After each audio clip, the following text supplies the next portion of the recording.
in the HBO Sport interview that aired Tuesday, Irsay was asked if the arrest of 2014 driving under the influence of prescription drugs and some subsequent guilty plea, which resulted in a 6-game suspension from the NFL, were a low point, to which he responded, no, not really, because the arrest was wrong. Irsay went on to accuse the Indianapolis Suburban Police of Carmel Police Department of profiling him. I'm prejudiced against because I'm a rich white billionaire. If I was just an average guy down the block, they would not be pulling me over. They would not be pulling me in. Of course not. Irsay said he had recently had hip surgery at the time, which made it difficult to walk and required him to take prescribed medication. Why the hell are you driving then? He also said he pled guilty to the misdemeanor because he just wanted to get it over with. Irsay asked if he knew how this statement would sound to the public, which he replied, I don't care what it sounds like. It's the truth. You know, Andrea, talking about Andrea Mitchell, I could give a damn what people think or how anything anything sounds or how sounds like. The truth is the truth, and I know the truth. Then he went on the tweet at first take all night, if you don't give a damn. And so I'm asking, if you didn't care, why are you tweeting at first take? So here's some of the facts of his arrest. He was pulled over at 11:40 p.m. by a police officer who observed a vehicle traveling 10 miles an hour in a 35 miles an hour zone. The car frequently made stops. It would come to a complete stop on an open road, no stop sign, no traffic light. He was found to have multiple prescription drugs in his car: Xanax, Darvocet, Valium, Ambien, Ativan, according to the arrest. He also had $29,000 in a Toyota Highlander he was driving. Most of the cash found in a briefcase, laundry bag, which contained prescription drugs. Wait. Hold on. I'm not done. Let me tell you. So, a little fact. He also, one time, he had 400 tablets of Ochocinco during one 24-day period. He had 120 prescriptions filled in a single year. In 1995, Indianapolis police found his name among records of a doctor suspected of running a pill mill. So let this see. People at home, I just want you to hear what I'm saying. He once got 400 Oxycontin pills in a 24-day span. And I think the pills were what, 30 or 40 milligrams? They were 40 milligrams. Oxycontin. I'm lost a little bit. I'm lost a little bit. So you got to catch me up. Like I'm not one that really takes pills or really gets stuff over the counter. So I need to have a better understanding on what Oxycontin is and what it does and why he has so many. It's very addictive, and it's a pain. It's a pain. So he's in pain. I'm assuming this is from his hip surgery then. Okay, here's the thing. He had the hip surgery in June of one year. He was pulled over in April of the following year. Ocho, see how I can speak a little something about this here. Your boy had both of his hips repaired. Okay, so you know about it. The one thing they told me, they said we would like for you to take 7 to 10 days before you drive. Okay, my head hard. I ain't listen. But here's the thing, Ocho. I had the first surgery. I had an allergic reaction. And they weren't certain that the allergic reaction didn't come from the pain medication that they gave me. So the next hip surgery, guess what, Ocho? Take the medication. They didn't give me any pain medication.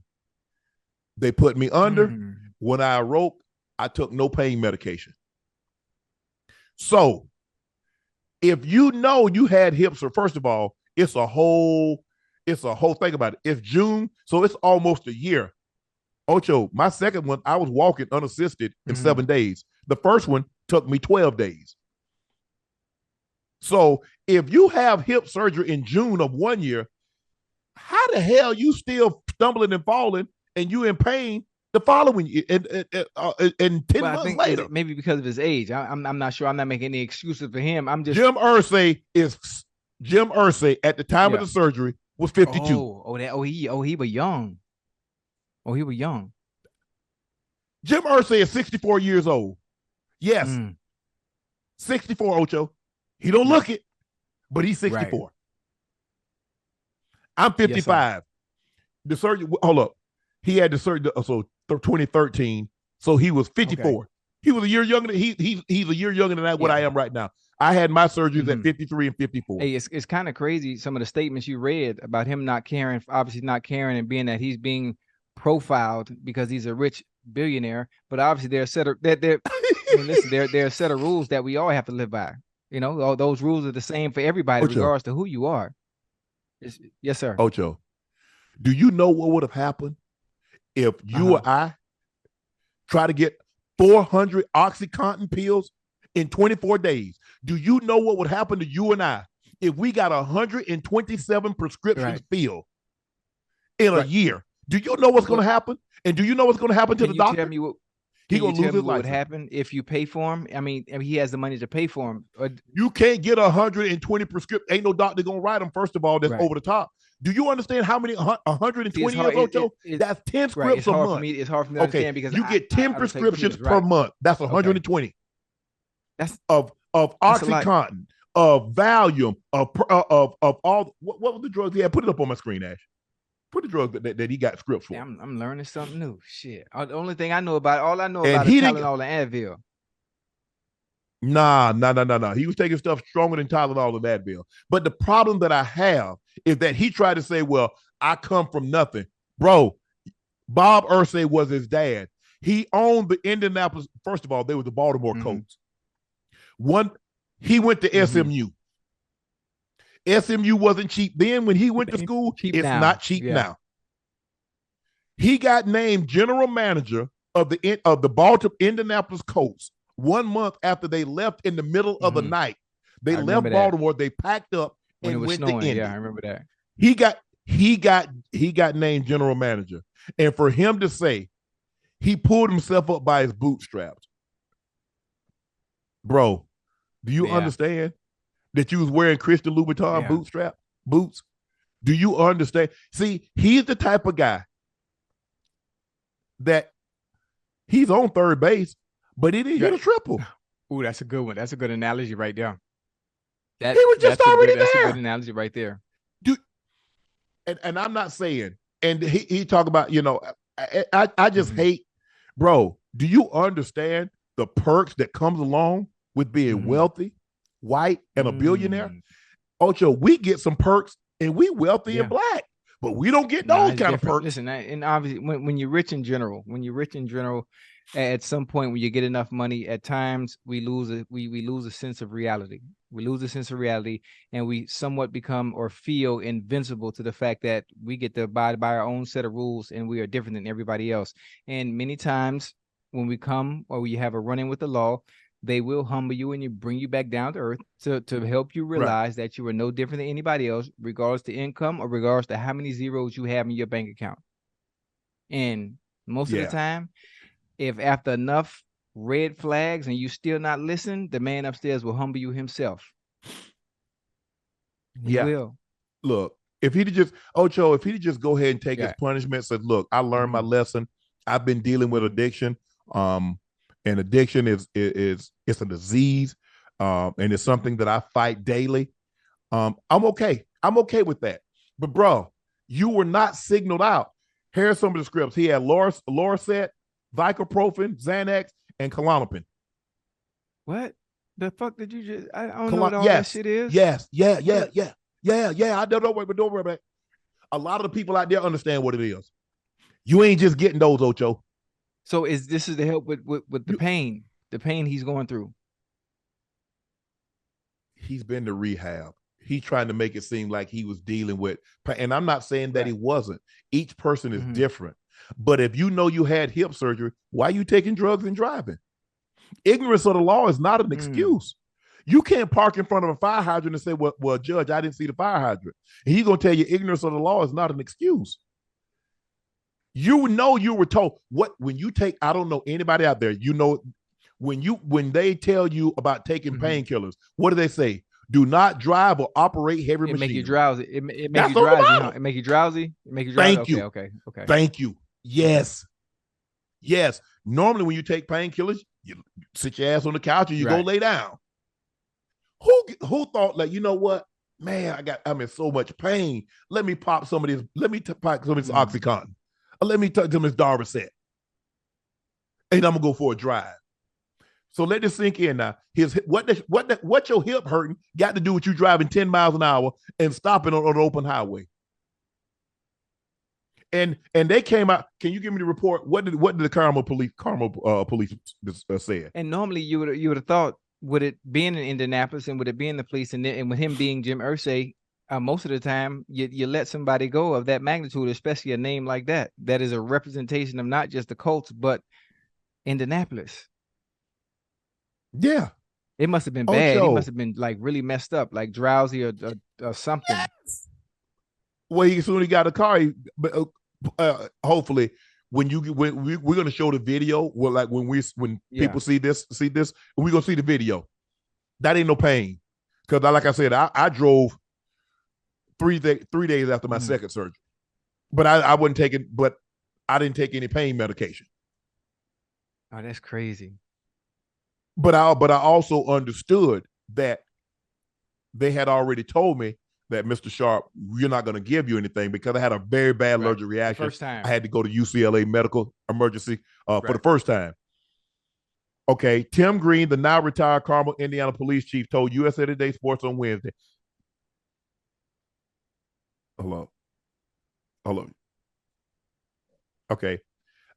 I would just hope that he would reevaluate what he said there, because he knows that's not the case in this matter.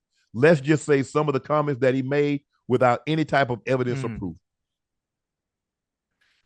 Bro, them people ain't pulling. Man, come on. Bro, with those kind of prescriptions, because normally you got to have Ocho, do you know how many 400 Oxycontin pills are? If you got those, you going to jail. You're going to jail with 400 pills. You going to jail for having in 24 days pills that are just for pain? That's pain medicine. So that sounds like the equivalent of ain't no doctor writing you 400 of them. Do you know? See, you don't understand. But when you get up here, I want you to Google Oxycontin and see how addictive it is. The pill is the new thing now. That's what pill got people walking around here like zombies. The pills is the new thing. People get prescriptions and they selling them. All right, I'm lost a little bit. So they selling the pills. So the people that are purchasing the pills, they're in some sort of pain, or they're just addicted to having it because it gives you a certain feeling to ease the pain or whatever you're going. People will buy them.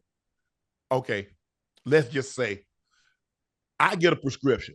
I got a prescription fill for Oxycontin, Darvocet, hydrocodone. Hey, man, I heard you got some pills. What you need, Ocho? Hey, let me get what you got? I got some Oxycontin, I got some hydrocodone, I got Darvocet, got Klonopin, got what you need. What you need? Okay, let me get that. I sell them to you. Now you walk around here like a zombie because they not for you. And you taking them in abundance. People taking them, they're crushing them, they snorting them, they doing all kinds of stuff. That's the thing. So at what point is this going to become illegal? It was never then? A problem. At what point does it become illegal? It's been illegal. Pill mills are illegal. He was getting scripts. You can't get script. You can't get 15. That's a pill mill. That's illegal. Normally, doctors lose their jobs if they do that. They'll get disbarred. So when you get them in bulk, it's illegal. But as long as you get them and it's prescribed for you to actually take, then it's not illegal, based in small amounts. Ocho, do you understand how many 400 pills are? You got to give you. I don't think you grasping the magnitude of 400 pills in 24 days. You got to give it to me in a different terminology on something that I understand and know about. That's why I don't get it. You know, okay. You know about Vicodin. You saw your teammates take Vicodin, a Percocet. So imagine your teammate getting 400 Vicodin, which is Oxycontin, is probably 2 to 3 times stronger than those. Getting 400 those in 24 days.